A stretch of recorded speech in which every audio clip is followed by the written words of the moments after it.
Selamat siang Bu Diva dan teman-teman semua. Kami dari kelompok akan mempresentasikan hasil kerja kelompok kami tentang contoh riset pemasaran. Sebelum kami mempresentasikan hasil kerja kelompok kami, izinkan kami untuk memperkenalkan diri kami. Yang pertama, saya Natasha Ananda Kristalia dengan NIM 201324004. Kedua, Sisiliani Sukmawati dengan NIM 201324005. 3. Trifitriani dengan NIM 201324019.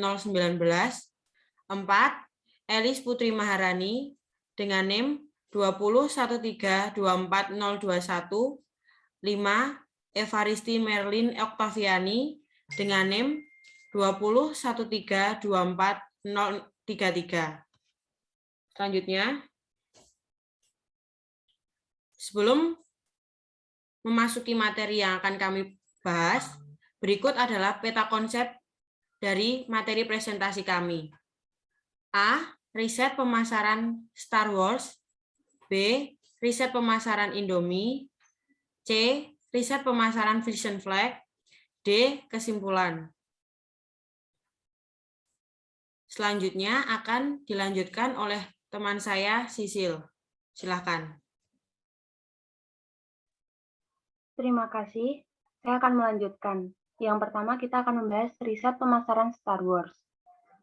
Pada tahun 1900-an, seorang eksekutif research yang sukses meninggalkan General Food, pertaruhan yang berani, membawa riset ke Hollywood, memberikan akses kepada riset yang sama yang telah mendorong keberhasilan General Food. Sebuah studio film besar menyerahkan satu proposal film fiksi kepadanya dan memintanya melakukan riset dan memprediksi keberhasilan atau kegagalan film tersebut. Pandangannya akan memberi informasi kepada pengambil keputusan studio, apakah ia akan mendukung film tersebut atau tidak. Eksekutif itu menyimpulkan bahwa film itu akan gagal. Menurutnya, salah satu alasan adalah bahwa Watergate telah membuat Amerika Serikat tidak terlalu mempercayai institusi dan hasilnya. Warga negaranya pada tahun 1970-an lebih menghargai realisme dan keautentikan dibandingkan fiksi ilmiah. Film ini juga mengandung kata-kata war atau meninggalkan film ini. Film tersebut adalah Star Wars yang diantarkan Purcell. Ini adalah informasi, bukan pandangan. Ia gagal mempelajari skenario film itu sendiri. Untuk melihat informasi bahwa pada dasarnya, film itu merupakan kisah kehidupan manusia tentang cinta, konflik, kehilangan, dan pengorbanan yang ditampilkan dengan latar belakang luar angkasa.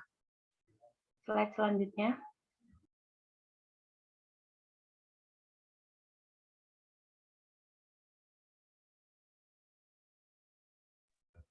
Yang kedua, riset pemasaran Indomie.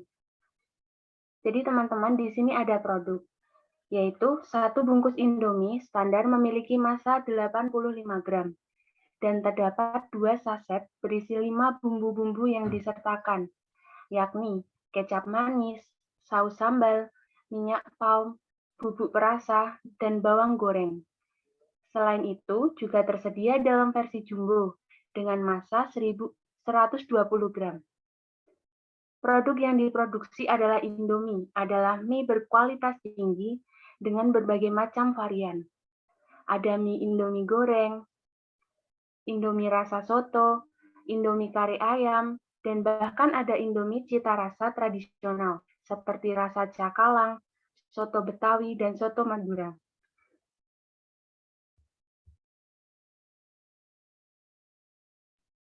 Selain itu, juga ada Indomie Duo dan Indomie goreng premium.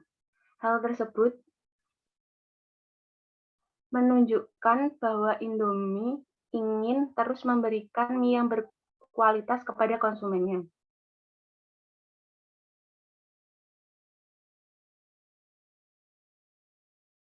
dengan juga terus melakukan inovasi untuk menghasilkan cita rasa mie yang sesuai dengan selera konsumen.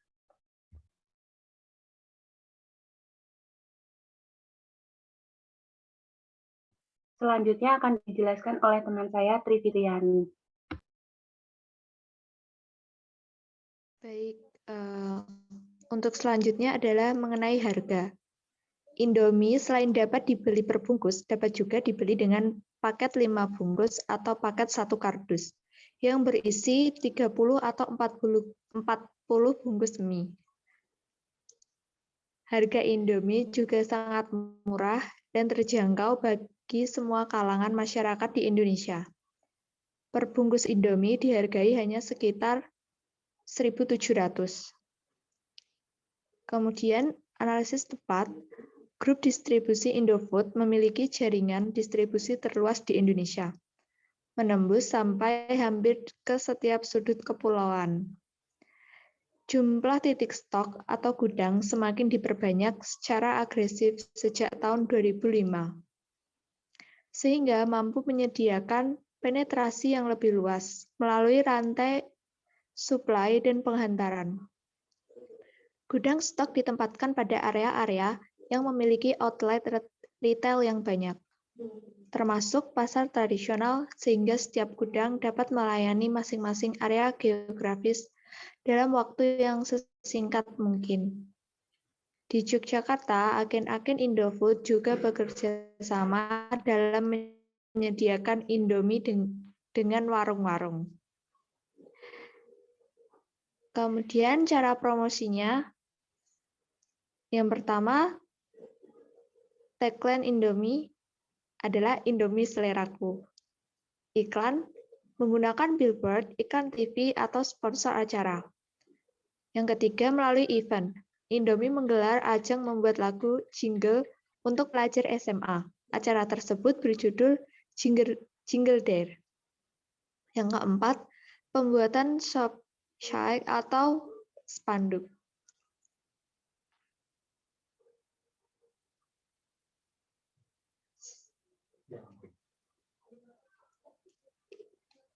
C. Riset pemasaran Frisian Flag.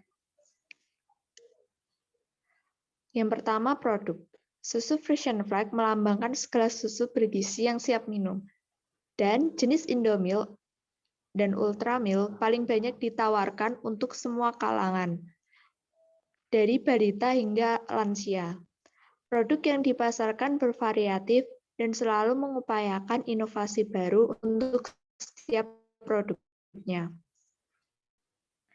Kemudian untuk harganya, harga yang ditawarkan juga cukup terjangkau untuk semua kalangan masyarakat.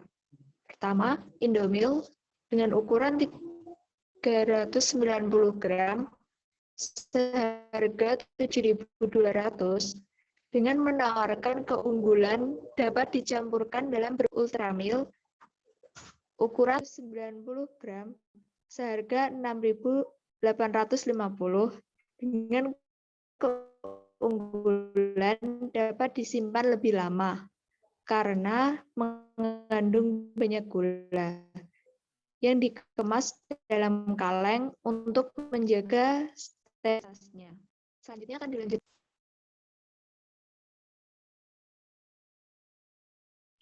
Selanjutnya yaitu ada tempat.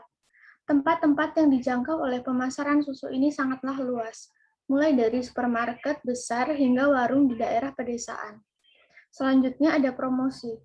Perusahaan melakukan promosi melalui iklan, media sosial, dan juga melakukan kunjungan ke beberapa tempat seperti sekolah, pabrik, supermarket, dan lainnya di beberapa kota besar. Kesimpulan dari Indomie ini yaitu brand name yang telah melekat di masyarakat membuat Indomie tetap menjadi market leader produk mie instan di Indonesia. Walaupun terjadi persaingan yang sangat ketat, baik dengan grup Indofood itu sendiri, seperti Sarimi, Supermie, Popeyes, maupun Wings Food atau mie sedap, dan brand-brand lainnya yang melakukan strategi pemasaran yang sangat gencar yang patut untuk diwaspadai oleh Indomie. Berbagai inovasi dilakukan untuk mempertahankan posisinya sebagai brand market leader. Salah satunya adalah keluarganya produk terbaru Indomie, yaitu Indomie goreng cabai hijau, dengan menonjolkan unsur sehat dan back to nature. Keunggulan Indomie dibanding dengan produk lain antara lain cita rasa Nusantara yang khas, terbuat dari tepung yang berkualitas, rasa bumbu yang khas dengan kualitas premium, ekuitas pelanggan, dan komitmen masyarakat yang tinggi terhadap produk ini. Selanjutnya akan dilanjutkan oleh Evaristi.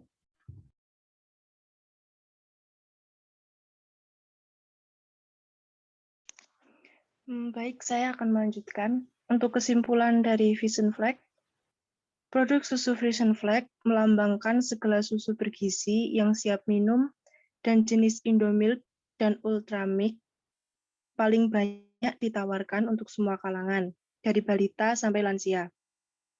Selain itu, keunggulan lainnya dapat disimpan lebih lama karena mengandung banyak gula yang dikemas dalam kaleng untuk menjaga sterilisasinya.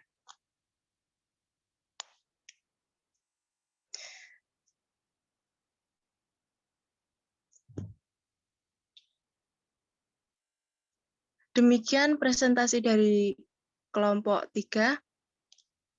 Jika ada salah kata, kami mohon maaf. Terima kasih.